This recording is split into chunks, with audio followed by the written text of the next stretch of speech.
Voici 6 choses qu'il faut arrêter de faire si tu veux réussir dans la vie. Si tu savais le nombre de personnes qui te jalousent sans que tu ne cherches, tu feras attention à ces conseils que je vais te partager. C'est malheureux, mais la jalousie est partout autour de toi. Le pire, c'est qu'il charge les personnes autour de toi dont tu ne douteras jamais une seule seconde. Ils sourient quand tu réussis, mais au fond d'eux, ils sont dégoûtés. Et ils donneraient tout pour être à ta place. Méfie-toi des apparences car certains arrivent à casser leurs jeu. Numéro 1. Arrêtez de partager vos secrets avec vos amis.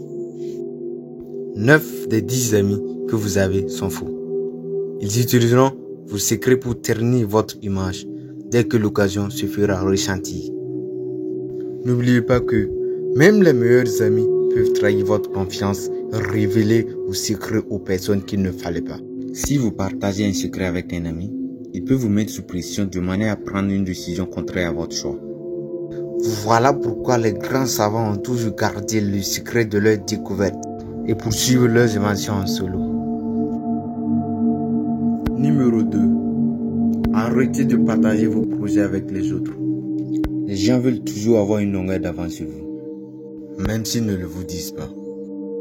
Les gens sont jaloux par nature.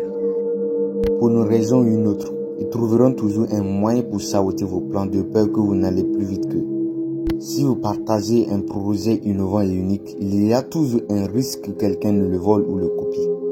En partageant vos projets, vous pouvez involontairement donner des idées à certaines personnes qui pourraient les utiliser à leur avantage. Numéro 3. Arrêtez de regretter le passé. Regretter le passé, c'est comme se tirer une balle dans les pieds. Car le passé fait partie de ce que vous êtes aujourd'hui. Au lieu de regretter le passé, nous pouvons les utiliser comme opportunité d'apprentissage. Nous pouvons analyser ce qui s'est mal passé et comment éviter ces erreurs à l'avenir.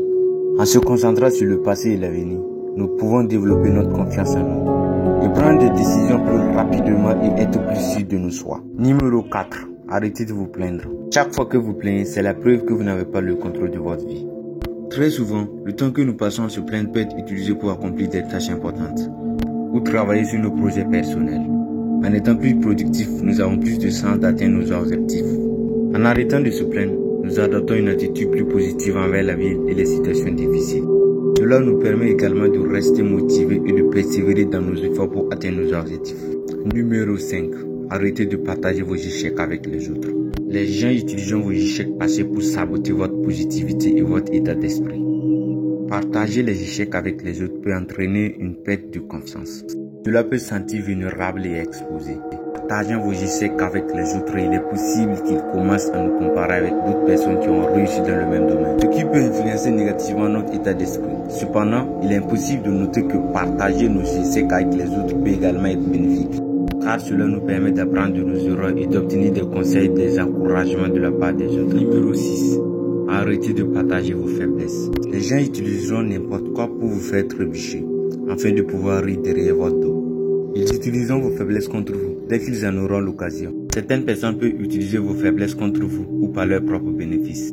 Ils peuvent essayer de vous manipuler ou de vous faire du chantage en utilisant des informations contre vous. Si vous partagez vos faiblesses avec quelqu'un qui ne respecte pas votre vie privée ou qui en parle à d'autres personnes, cela peut entraîner des pertes de confiance envers cette personne et envers les autres en général. Lorsque vous partagez vos faiblesses avec les autres, il y a toujours un risque qu'ils vous jugent ou qu'ils vous critiquent. Cela peut être difficile à gérer émotionnellement et peut même aggraver votre situation.